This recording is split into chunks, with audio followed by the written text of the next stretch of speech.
What's up, Nerd Report here on YouTube? My name is Lewis here, and I'm going to be talking a little bit about Ant-Man and the Wasp. It's the latest installment of in the Marvel Cinematic Universe, and there's going to be a little bit of spoilers, so we're going to come in and talk about them with you.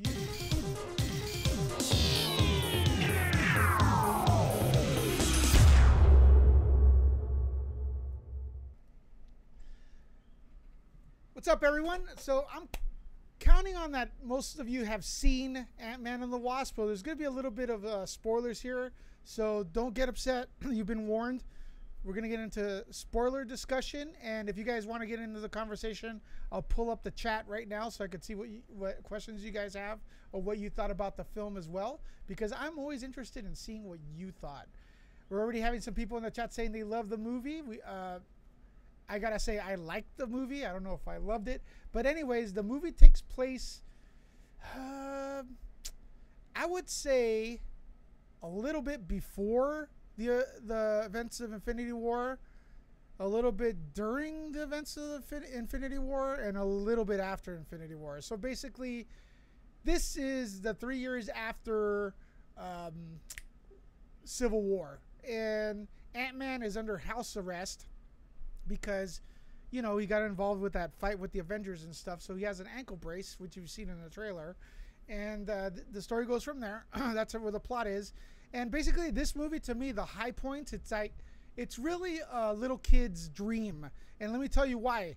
As I watched this film, I was looking at my son, and he was just like totally hypnotized with his eyes glued to the screen. And I'm like wondering, well, why is that? Why does he like it so much? Well, I remember as a little boy, who doesn't like playing with matchboxes, all right? Who doesn't like pretending they're bigger than everyone? Who doesn't like pretending they've shrunk? I mean, like Lego toys, right? So this movie features a lot of stuff like that. So if you're a kid or a kid at heart, I think this is going to be huge for you and stuff. And it's very lighthearted. It's very family friendly. But that brings me up to my next point. It's a little bit too jokey at points. There's an FBI agent or a shield agent that just, he has like, every time he's on screen he has to crack a joke, and sometimes it's like, in my opinion, it's kind of inappropriate because you want to like take some things serious, and sometimes the jokes are just like gone on too far. As far as the acting is concerned, everyone did a good job in my opinion.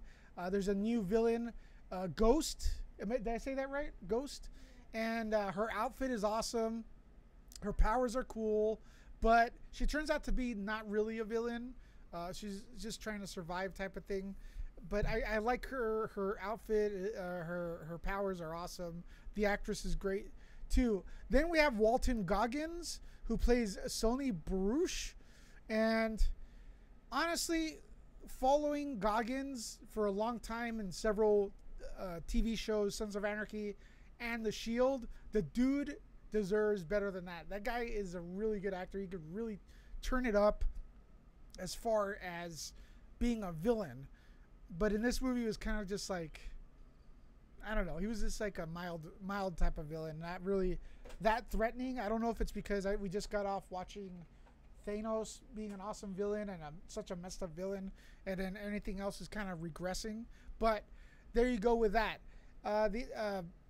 Michael Pena is in it a little bit more. He cracks a lot of jokes there too. The film is family friendly. It's for kids and stuff like that. The effects are cool. The action sequences are fun. The most important part of the movie, as a Marvel fan or Marvel fans out there, is going to be the end credit scene. There's two of them. Now, this is a spoiler. One is everyone's calling really important, and that's the first end credit scene. And the second one, I've seen a lot of reviewers actually say just don't even bother watching it, but it may be a curveball. The second one may be interesting. I'll tell you why in a second. So the first one, what is it? Scott Lang, Ant-Man, he's inside the quantum realm, okay?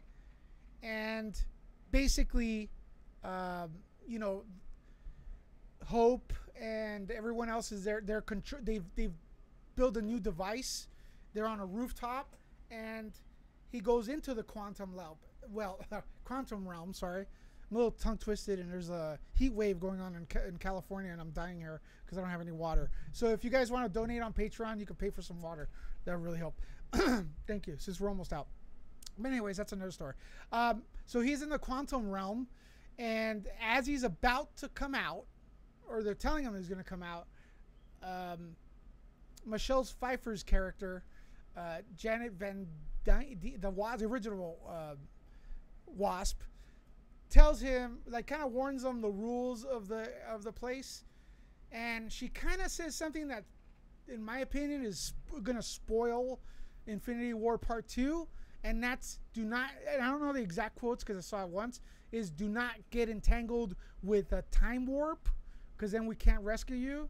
So she says that, she warns him, and that's real important right here, because I'm going to tell you how I think it ties into Part 4, or Infinity War Part 2, is they say that, and then as they're going to get Ant-Man out of the quantum realm, you hear the signal drops. And in the next scene, they have all disappeared. They've all become victims of Thanos' snap. Okay? So that leads up to the, the next movie. So here's the deal. Since Janet mentions the time displacement inside the quantum realm, I'm thinking that Scott actually gets involved in that and shows up to Earth before or during the events of Infinity War. How's that for a theory? I don't know. But maybe think about that. Other than that, there's been a few chatter on the internet. Also, is like, why didn't he help the Avengers? Well, because obviously his probation it was gone towards the end of the movie, and then he ends up on the rooftop with the experiment. He should have known that Thanos was wrecking the Earth, but I don't know. Maybe there's an explanation for that. Okay, the second end credit scene was what we saw in the trailer. It was a big ant playing the drums, and that's it. But then you got to ask yourself, why is that ant?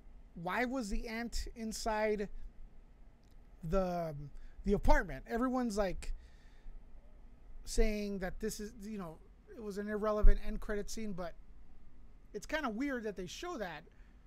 So is that an important scene? Who knows? But anyways, Ant-Man and the Wasp, it's a fun movie. The Wasp is great in it. So is Ant-Man.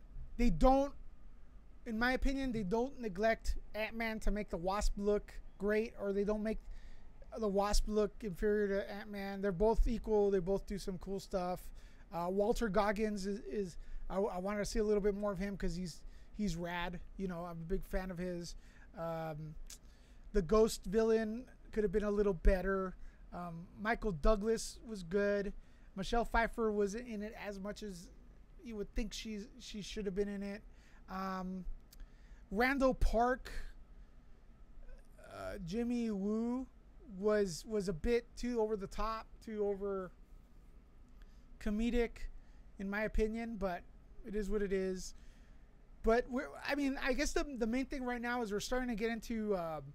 There's so many of these movies that we're starting to get into plot hole territories, and there's a few plot holes, such as how are they able to carry a building around if items that are shrunk maintain the original weight.